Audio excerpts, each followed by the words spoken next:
de hoje é sobre a diminuição do desejo. Como que será isso? A convidada, a doutora Letícia, que é ginecologista. Tudo bom, doutora Letícia? Como vai? Tudo bem, Rosane, tudo bem. Muito obrigada pelo convite. Imagina, é um prazer poder te receber e falar desse tema que muitas vezes incomoda muito um casal. Como é que tu poderia falar? O que que a gente poderia começar falando sobre isso? Bom, o convite que tu me fez foi para falar um pouco a respeito de desejo sexual, né? E eu costumo dizer, assim, quando eu estou falando a respeito de sexualidade, que existem, é quantificável hoje na sociedade a quantidade de pessoas, tanto homens quanto mulheres, que têm mais ou menos incidência das disfunções relacionadas à sexualidade, à atividade sexual. E o desejo sexual é disparado, a disfunção, como a gente chama, a disfunção sexual mais comum, principalmente em mulheres, mas ela também afeta homens. Então, quando o assunto é desejo sexual como uma disfunção da sexualidade humana, a gente precisa sempre pensar de uma forma bem ampla a respeito do tema, né? Ah, É senso comum as pessoas pensarem que desejo sexual é algo espontâneo na vida das pessoas. Eu não sei como que, com as mulheres que tu trabalha, eu sei que tu trabalha com mulheres, eu não sei se essa é uma questão que recorre nas conversas de vocês, nos atendimentos, Sim, sim. enfim. Existe um senso comum de imaginar que desejo sexual é algo sempre espontâneo na vida das pessoas. Existe sim esse desejo que é dito desejo espontâneo, porém ele não é a única manifestação de desejo, falando em sexualidade, nos seres humanos. Tá. Existe um desejo, que é o desejo mais comum nas mulheres, inclusive, que é o desejo que a gente chama de responsivo. É um desejo, um desejar que vem em resposta a algo, em resposta ao estímulo. Então, eu sempre, quando vou falar em desejo, na disfunção do desejo, como sendo a disfunção mais comum, eu tento situar as pessoas para facilitar o entendimento no saber que o desejo sexual é algo que compõe a resposta sexual humana, mas ele não é algo apenas espontâneo para as pessoas. Ele é espontâneo e também responsivo a algum estímulo. E no caso das mulheres especificamente, que é o teu público principal aqui, Sim. o desejo responsivo é o desejo mais comum para nós mulheres. E o que que seria, então, esse desejo responsivo? Pois é, então, o desejo como parte da resposta sexual humana, ele vem a nós, né, a partir de um querer, Uhum. que vem da palavra desejar, né? Então, eu desejo algo relacionado a sexo, à sexualidade, ao erotismo. Quando eu estou falando de desejo espontâneo, eu estou falando daquele desejo que brota em mim do ponto de vista erótico. Eu tenho espontaneamente um desejo de me relacionar, uma vontade de ter atividade sexual. Eu espontaneamente sou chamada a isso, né? Isso é muito comum em início de relacionamento. Isso é Sim, muito comum quando nós somos adolescentes. As pessoas vão conseguir entender a partir desses claro, exemplos, né? desse E raciocínio. isso é comum em homens também, né?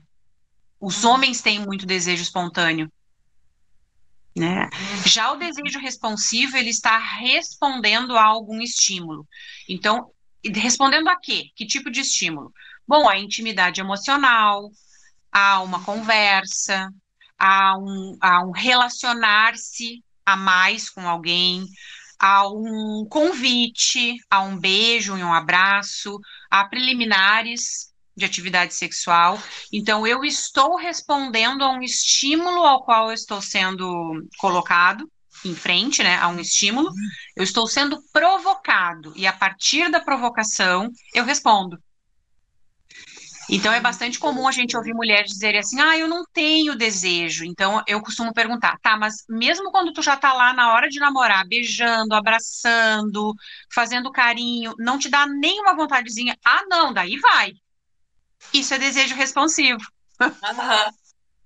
Então, quer dizer que à medida que o tempo vai passando, tem aquela paixão avassaladora, aí depois vai diminuindo, né? Aquela convivência a dois, vão casar, vão morar ou vão morar juntos. Aí vai diminuindo, porque as pessoas, de um modo geral, elas se descuidam, não é mesmo? Isso. Vão descuidando do relacionamento, porque tem outras coisas, a casa, filhos, a questão de sobrevivência, e aí vão se descuidando dessa parte que é fundamental, a sexualidade. Uhum. Não é, doutora Sim, Letícia? sim, Como sim. fazer, então? Como fazer? O que a senhora fala para as suas pacientes quando chegam lá e dizem, eu não tenho mais desejo pelo meu marido? É um assunto bem complexo, né? Assim, dentro dos assuntos que a gente trata, o humano é algo muito complexo, né? A questão biológica toda, sociocultural, isso é bastante complexo. A sexualidade, ela é muito complexa, porque ela está inserida nesse contexto social, cultural, psicossocial, né? Do conjunto da sociedade onde a gente está inserido. Então, a gente não está falando aqui de uma questão puramente biológica, né? Nós não estamos Sim. falando, por exemplo, olha, eu peguei uma bactéria, essa bactéria me causou uma infecção, portanto, eu vou usar uma medicação que sabidamente essa bactéria responde a essa medicação e a pessoa melhora. Nós não estamos falando a respeito disso, né? Então, é sempre um assunto que a gente precisa abordar do ponto de vista multifatorial e sempre pensando no todo, no contexto da vida de cada indivíduo que está trazendo uma queixa dessas, né? É bem importante, assim. E por que a disfunção sexual mais frequente? Obviamente, porque quando a gente está falando em desejo, a gente está falando de algo que é muito subjetivo. É muito subjetivo. O que que é desejo para ti? O que que é desejo para mim? O que que é para Joana? O que que é para Maria? Desejo. Né? Desejo é algo bastante subjetivo e a gente precisa interpretar e entender ele à luz da vida de cada pessoa, da história de cada pessoa, e não só da história física, corporal dessa pessoa, no sentido de que doenças essa pessoa já teve ou tem, se ela trata alguma coisa, mas sobretudo de como que essa pessoa foi educada do ponto de vista sexual, como que essa pessoa aprendeu sobre o próprio corpo? Isso é uma coisa de fundamental importância quando a gente está falando em sexualidade e em disfunções do desejo. Porque o primeiro desejar que eu vou ter é por mim mesmo, né? Eu primeiro me desejo. E é muito comum a gente pegar pessoas, mulheres sobretudo, que nunca olharam para o seu corpo, que nunca se tocaram, que não sabe que sensações a própria pele pode proporcionar a partir do toque, a partir da massagem, a partir do encontro, né? Então, a partir daí, a gente já tem que montar todo esse entendimento de que é muito complexo e subjetivo falar a respeito de desejo e o que que é bom para melhorar desejo, né? Bom, isso vai depender muito de cada pessoa e do contexto da vida de cada pessoa. Mas eu começo sempre, Rosane, pelo começo. E o começo, eu sempre digo para as pessoas que me procuram como que é a tua relação com o teu corpo? Muito legal. Como que é a tua relação com o teu corpo? Porque se eu consigo me relacionar melhor com o meu corpo, com os meus órgãos genitais sexuais, com as minhas mamas, com a minha vulva, o homem com o seu pênis, com os seus testículos, como que eu me relaciono com o meu corpo? E com a minha pele como um todo, né? Eu tenho tranquilidade com o meu corpo, eu me sinto à vontade comigo mesmo, eu estou satisfeito comigo e assim, e eu gosto de me tocar, eu sei aonde é bom tocar nesse corpo que é meu, né? Porque para eu poder transformar a minha atividade sexual e a minha sexualidade em algo prazeroso, essa outra pessoa que vai entrar no contexto junto comigo, ela precisa minimamente entender o que que é que eu gosto e o que que eu não gosto. Se eu não sei, eu não vou saber dizer para essa outra pessoa e tampouco guiá-la. Não tem como a gente ter desejo por algo que nunca foi bom, que a gente nem sabe se é bom ou se é ruim. Por que que eu vou desejar uma coisa que eu nem sei direito o que que é, para que que serve? E eu só faço porque todo mundo faz. É verdade. Sexo é muito isso hoje em dia, assim, é muito só sexo, né? Eu faço porque todo mundo faz. É. E eu faço fulana porque é uma coisa aprendida, né? Tem que fazer também, mas eu não tenho vontade, mas tem que fazer, todo mundo faz 5 vezes, 6 por semana, então o que está acontecendo com o meu casamento se eu não tenho tudo isso na semana? Aí já começa a vir aquele estresse, né? Bom, mas tu está falando de uma coisa que é super importante, se olhar para si mesmo, se reconhecer. Por quê? Porque a mulher sempre foi considerada um objeto do prazer do homem. E aí ela foi construindo essa ideia que foi passando de geração a geração e mesmo hoje ainda tem essa questão de que por que que eu vou ter que sentir prazer se o homem é que tem que sentir antes do que a mulher? É uma coisa muito Uhum. forte ainda. Então aí Sim. vem aquela questão da carência, aquela mulher que se humilha, deixa o cara fazer tudo o que quer com ela. Muitas vezes, como eu digo, é um estupro marital, que existe muito isso, porque tem que segurar o Uhum. homem em casa, o homem tem amantes, etc. Então, estou te dando um universo de exemplos, assim, só para a gente mostrar isso que tu está querendo dizer, a importância da mulher se tocar, como tu falou, faz uma Uhum. massagem. Ai, mas que vergonha, que coisa feia, Uhum. sabe? Como é que eu vou olhar lá Uhum. para mim, para minha vulva, para isso? Sabe? São questões, então, a questão de preconceito, como tu falou, da Uhum. criação. E aí, como é que tu rompe com esse padrão dessa mulher que te procura? Uhum. Com educação, né? Educação sexual. Eu acho que educação corporal, educação menstrual e educação sexual são coisas que são muito mal interpretadas pelas pessoas nos dias atuais, assim, e elas são imprescindíveis para que as pessoas tenham, em qualquer idade, um crescimento justo do ponto de vista da sua própria saúde. É um direito, né, das pessoas, assim, entenderem sobre os seus corpos, saberem o que que acontece com os seus corpos, saberem quais são as possibilidades que esses corpos lhe dão nessa vida, né? Então, a primeira coisa que eu sempre digo é, olha, é muito difícil a gente conseguir melhorar a tua prática sexual, a tua vida sexual e a tua sexualidade como um todo, enquanto tu tiver vergonha de tudo, vergonha de ti mesmo e não souber te tocar, saber o que que tu gosta, o que que tu não gosta, o que que é um orgasmo para ti, afinal? O primeiro orgasmo de todos, eu sempre digo para as mulheres, o primeiro orgasmo tem que ser aquele que a gente sentiu com a gente mesma, para a gente saber o que é um orgasmo quando eu tiver um parceiro, uma parceira. Uhum. Porque senão eu nunca vou saber exatamente. É muito comum as mulheres não saberem. Eu pergunto, orgasmo é normal? Teu orgasmo é normal? Ah, eu não sei. Eu acho é de um lugar de não saber. Então, a primeira coisa e a coisa mais importante é que a gente aprenda a conhecer o nosso corpo, os detalhes do nosso corpo, no sentido de quais são as sensações que esse corpo me gera, o que que é agradável, o que que não é agradável, quais são as dúvidas que eu tenho a respeito do meu corpo, do sexo em si, do que é bom, o que é ruim, o que eu posso e o que eu não posso, né? O que que me agrada, o que eu entendo como algo prazeroso para mim. Essa é a primeira coisa que as pessoas precisam fazer. A partir deste entendimento, em geral, quando as pessoas realmente entendem o quanto isso é importante e se dedicam a olhar para si, facilita grandemente o resto todo da atividade da vida da pessoa. A pessoa começa a ter prazer com a atividade de relacionar-se, que não precisa nem ser só com a atividade sexual e com a sexualidade, né? Mas é um desejo que brota de viver, é um desejo pela vida, né? Por si, pelo outro, pela curiosidade das coisas, por entender o que que pode ser bom e o que que pode não ser. Então, sempre tem que começar por essa educação das pessoas, no sentido de é preciso se conhecer. Tá, eu sempre gosto de ser bem didática aqui, porque às vezes alguém que está nos escutando pergunta assim, mas o que que eu faço para conhecer meu corpo? Então, doutora Letícia, Uhum. dá algumas dicas para essa Uhum. mulher que está nos escutando agora. O que que ela tem que Uhum. fazer para se conhecer? Algo muito simples que a gente pode fazer é pegar um espelhinho, se sentar nua e aprender como que é a nossa vulva, o que que tem afinal nessa vulva e o que que é essa vulva. Pegar um espelhinho e olhar ali embaixo, o que que tem, o que que é o clitóris, onde é que está esse clitóris, abrir os lábios vaginais, os lábios externos, os lábios internos, olhar onde é que é a entrada da vagina, o que que tem ali que eu consigo enxergar, é só uma entradinha, tem alguma coisa a mais ali, a gente vai encontrar logo acima da entrada vaginal um orifício bem pequenininho que é a nossa uretra, que é por onde o xixi sai, ele está ali, em contato com a vagina.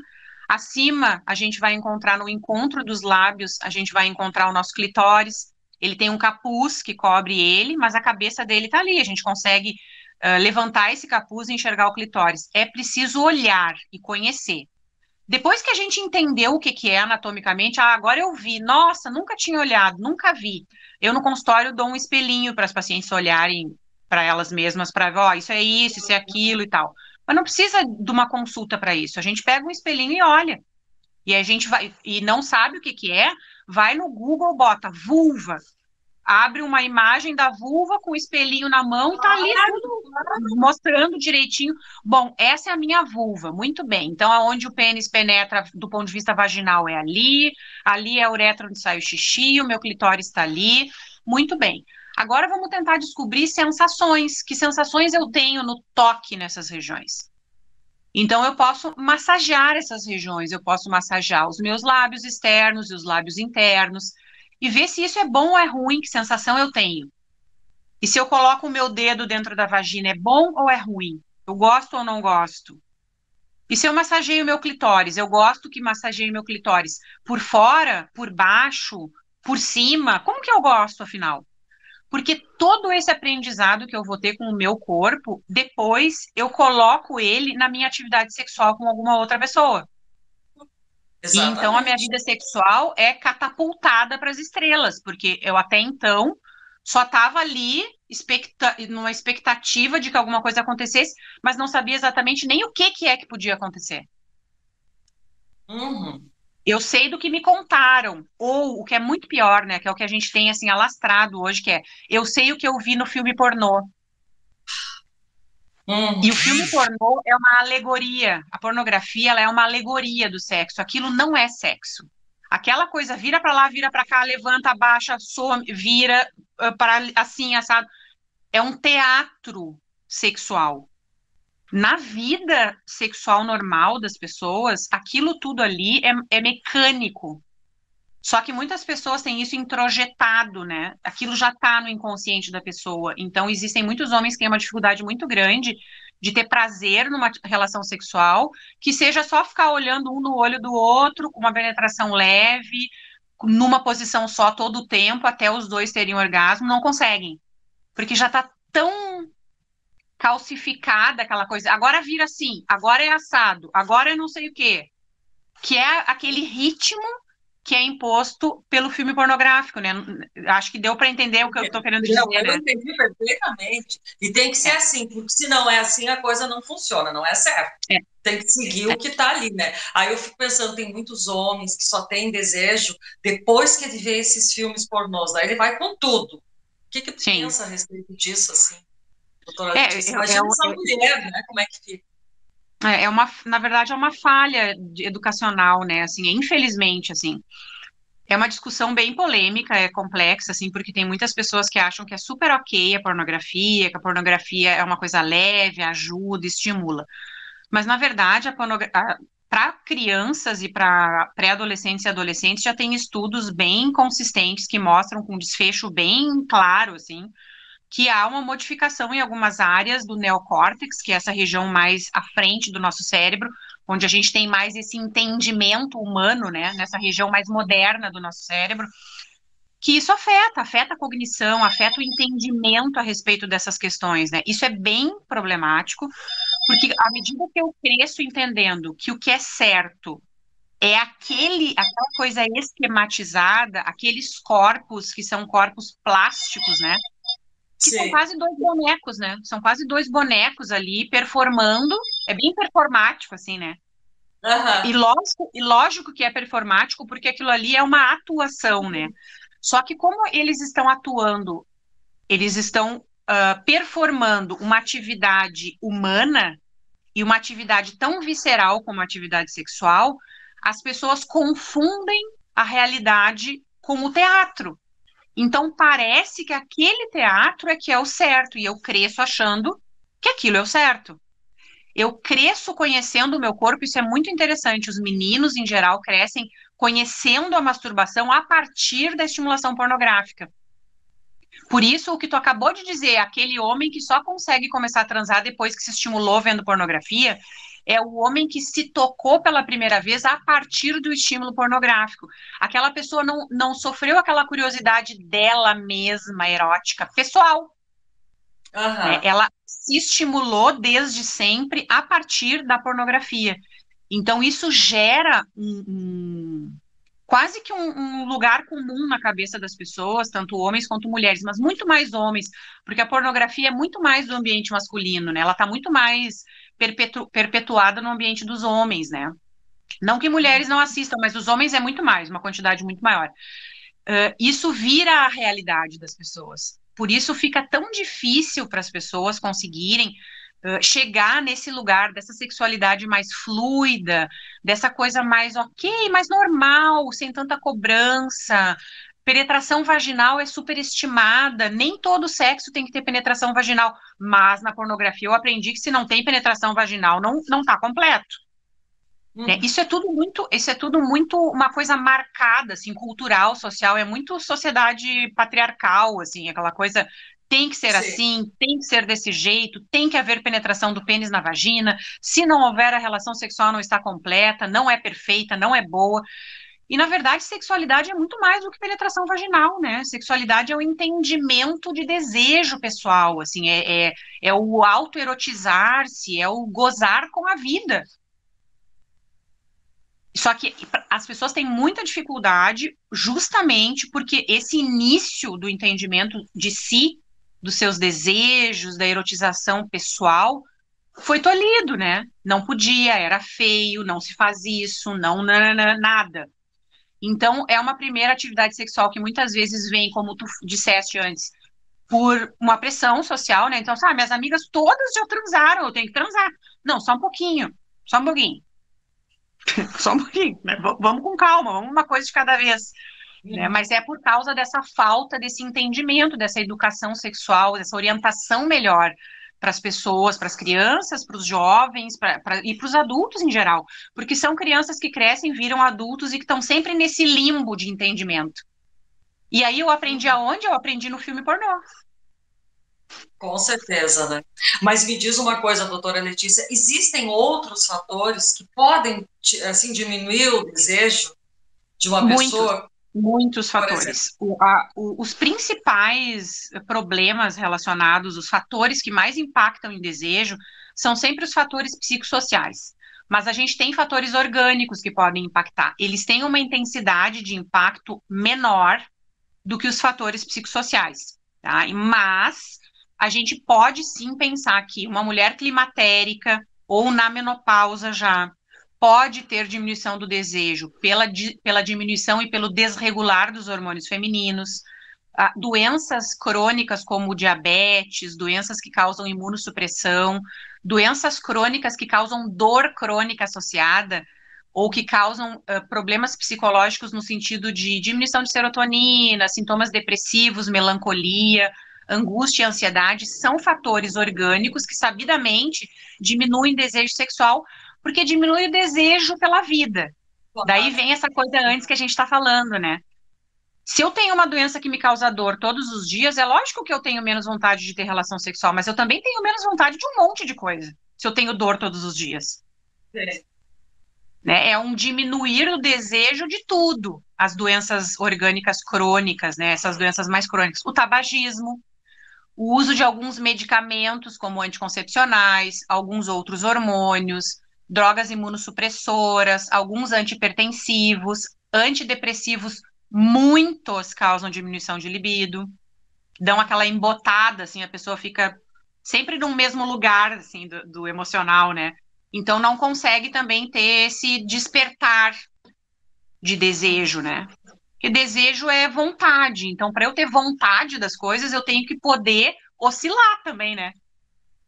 Sim. Que é o ser humano, né? Às vezes eu tô super afim de não sei o quê, às vezes eu tô afim de nada mesmo. E tá tudo certo. Porque nós Uhum. somos humanos, né? Vai ter dias que eu não quero saber de nada, vai ter dias que eu quero tudo. Mas tá tudo certo. Então, essas são as causas que a gente chama de causas mais orgânicas, físicas, mas elas são menos comuns. O que é mais comum são as causas psicossociais, que era o que a gente estava falando, que tem a ver com uma criação repressora, questões religiosas, tabus, Uhum. essa criação super patriarcal, assim, com esse comando masculino, que é essa coisa que tolhe o corpo feminino de se ver, se enxergar e que transforma sempre o corpo feminino num objeto do outro, né? É sempre algo que é visto a partir do outro, então eu só sou aquele que aquele um diz que sou, mas eu não sou por mim, né? Uhum. Essas causas são causas bem impactantes, assim, e elas têm uma força muito maior. sobretudo quando a gente pega mulheres que sofreram abusos, que tiveram relações traumáticas, que vivem violência doméstica, que sofrem violência física em casa, né, ou que sofreram violência física por parte dos pais em casa, que são mulheres que ficam extremamente presas num contexto de submissão, subjugadas. Então, elas não se sentem, elas não se procuram a elas mesmas, elas têm muita dificuldade de fazer esse encontro com elas. Então, com essas pessoas, mesmo adultas, sempre o trabalho começa pela educação. Vamos entender como é que é o contexto dessa pessoa e vamos ajudar essa pessoa a encontrar ela mesma, né? Ao seu corpo, a ter desejo por ela mesma, a querer melhorar, querer por ela, né? Para depois, então, fazer com que isso venha também a se colocar e se mostrar dentro da sexualidade, da vivência sexual de cada um, né? As causas principais são essas. Então tu está falando primeiro que essa pessoa ela tem que passar por um processo de autoconhecimento de uma forma geral. Tem. Entender qual é o sentido da vida, o que ela quer, o que ela busca, quais os seus sonhos, quais os seus desejos, enfim. Para depois ela pensar em ter um relacionamento com alguém. E não ter alguém só por carência, porque se tu for buscar alguém só para suprir um buraco que tu não está conseguindo trabalhar, tu não vai ter desejo por aquela pessoa. Não. Como é que tu vai desejar uma pessoa que está ali para te ajudar em alguma situação, para ser uma bengala na tua vida? Não vai ter esse desejo por essa pessoa. Então, a gente está falando nisso, né, doutora Letícia? Encontrar alguém que realmente tu tenha alguma sintonia, que tenha algum envolvimento emocional, não precisa nem ser uma paixão, mas que tu sinta algum desejo por essa pessoa, que tu tenha uma certa intimidade, um prazer com ela, né? Aí sim, o desejo, ele vai permanecer mesmo que a convivência, assim, ó, de anos de casado, os dois ainda vão ter esse desejo um pelo outro, existe respeito, existe cumplicidade. Existe amizade. Pode deixar teu gatinho, eu também tenho 4 aqui. Pode deixar. Tá desesperado aqui. Eu vi, deixa, coisa mais querida passando por aí. Pode deixar, não tem problema. Mas então é mais ou menos isso, doutora Letícia? É isso, assim, eu acho que tu trouxe um ponto que é bem interessante ali, que fala a respeito da intimidade, né? A resposta sexual humana é estudada desde muitos anos atrás, né? Mas nos anos 2000, uma pesquisadora chamada Basson trouxe um modelo de estudo da sexualidade humana que a gente chama de modelo circular, que ela introduz o conceito da necessidade de intimidade emocional, que era o que tu estava trazendo a intimidade, né? Então, ela traz o conceito, através do estudo de mulheres, sobretudo ela estudou mulheres, né? A resposta sexual em mulheres. A necessidade de intimidade emocional para que essa resposta sexual feminina seja uma resposta fluida e orgânica, e que se ela vá se auto-organizando. Entende? Então, a partir do momento que eu encontro essa intimidade emocional com alguém, é alguém que está disposto a se envolver intimamente comigo e que eu me disponho a me envolver intimamente com essa pessoa, então as minhas possibilidades de ter um desenvolvimento da minha sexualidade mais saudável, mais prazeroso e melhor é muito maior. Muito, muito, muito mais do que o que as pessoas buscam hoje em dia, que é, se eu quero usar testosterona para ter libido. Toda semana eu tenho quem me procura porque, eu queria usar testosterona para ter mais libido. Mas quem falou que a testosterona é o que está te faltando nesse momento, né? Entende? Muito antes das questões orgânicas e hormonais, nós temos essas questões psicossociais e nós temos essa questão dos relacionamentos, né? Da intimidade emocional. Que se não houver, é muito difícil de haver essa conexão que as pessoas querem tanto. Do prazer, da coisa boa, de uma sexualidade que é fluida, que é legal, que não é só cobrança, só marcar ponto, só para dizer que faz. Sim. Ou só para dizer que tem alguém ao teu lado. Eu tenho um parceiro do meu lado. Tá ali, ó, tem. Mas o que adianta, né? O que adianta se tu está te agredindo constantemente com uma pessoa que não te satisfaz, mas está a serviço de eu ser igual a todos que tem alguém ao seu lado? Não sei se é mais ou menos isso, né? Exatamente, exatamente, assim, é todo um lugar de desconstrução, né, Rosane, que precisa acontecer. Tem que haver uma desconstrução desse padrão da sexualidade, que é um padrão muito antigo que as pessoas têm na cabeça, que está muito alicerçado nessa coisa da mulher, do corpo da mulher como um objeto, do corpo da mulher como um trabalho para o trabalho reprodutivo exclusivamente, né? E essa coisa do sexo ter obrigatoriamente ter penetração vaginal, senão não é um sexo de qualidade ou não é um sexo bom. Isso tudo está muito misturado com essa ideia criada do ponto de vista social e cultural, que é uma ideia criada por homens, né? Essa ideia toda foi criada por homens, ela foi instituída por homens, e a gente precisa desconstruir um pouco isso e tentar entender que desejo, sexualidade é o corpo, somos nós. Eu sou desejo, tu é desejo. Tá, mas é desejo pelo quê? Desejo por viver, desejo por encontrar um trabalho que me satisfaça, desejo por ter filhos ou não ter filhos, desejo por alguma comida, desejo por uma pessoa, e então ter intimidade com essa pessoa, e a partir desse desejo de intimidade com essa pessoa, então a minha sexualidade se desenvolve. Quer dizer, muito antes do sexo propriamente dito, dessa conjunção, né? Tantas outras coisas têm que ter acontecido. É por isso que é complexo, né? Tantas outras coisas têm que ter acontecido e que se eu aprendi a me relacionar bem comigo desde sempre, sem limitações, sem tabu, sem regras, sem religião me doutrinando a cabeça, eu vou viver esses meus desejos todos, vida fora, de uma forma mais tranquila. Eu fico pensando, assim, tu falando nisso, pensando naquele casal que quer ter filho, tem que transar quando a coisa tem que ser naquele período, aí tem que fazer quantas vezes por dia ou quantas vezes por semana. É uma coisa toda automática, eu não sei o que tu pensa disso, doutora É Letícia. bem mecânico, Funciona? é bem mecânico. Para algumas pessoas funciona, porque engravidar é algo bem biológico, né? Então, assim, se for um momento ovulatório e se houver ejaculação com espermatozoides que sejam saudáveis, é muito provável que se engravide, mas a gente não está falando só de uma questão biológica, né? Então, assim, o sexo bem mecânico, assim, ele dificulta a lubrificação vaginal, então já não é tão fácil, assim, do espermatozoide subir. Se engravida mesmo assim? Sim, se engravida. Mas eu posso facilitar as coisas se eu transformar tudo isso num jogo de sedução, se eu colocar isso com erotismo, se a gente tentar levar de uma forma mais leve, mas como tudo é uma obrigação e a gente vive nessa sociedade que é uma sociedade de consumo para todas as coisas, né? Para tudo é, né? Então a gente também consome o sexo para a reprodução. É, que coisa, né? Bem isso E mesmo. e isso é bem mecânico, assim, então o que a gente vê são as pessoas dizendo, tá, não, mas é que aí agora a gente quer engravidar, então a gente tem que transar quando a gente sabe que está ovulando. É bem mecânico, assim, então não tem mais essa coisa que é fluida, né? Por quê? Porque tudo tem regras hoje em dia, tem tempo para tudo, tem regra para tudo, então eu só posso engravidar depois que eu já tenho X, Y, Z coisas armazenadas na minha vida, que eu já estudei A, B, C, D, F, G, que eu já. Não existe esse tempo louco que as pessoas colocam na cabeça, mas é isso que está colocado na cabeça das pessoas, Sim, é né? verdade. Então, as coisas não acontecem mais fluidamente, assim.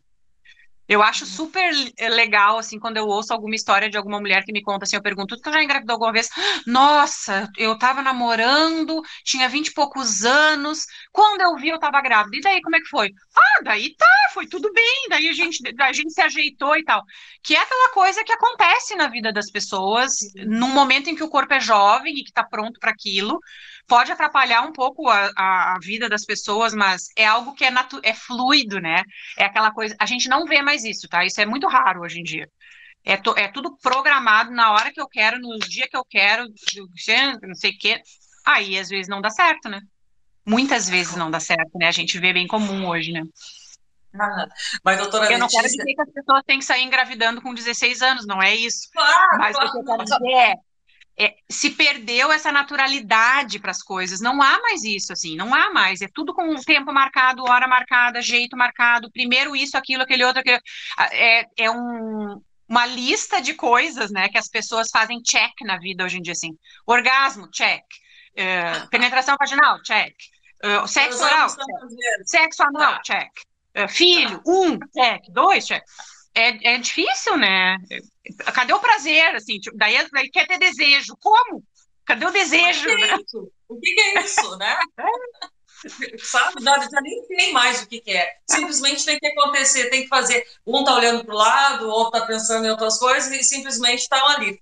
Fizeram ali, Uhum. marcar um xizinho que tem que marcar. Pronto, não importa de que maneira foi.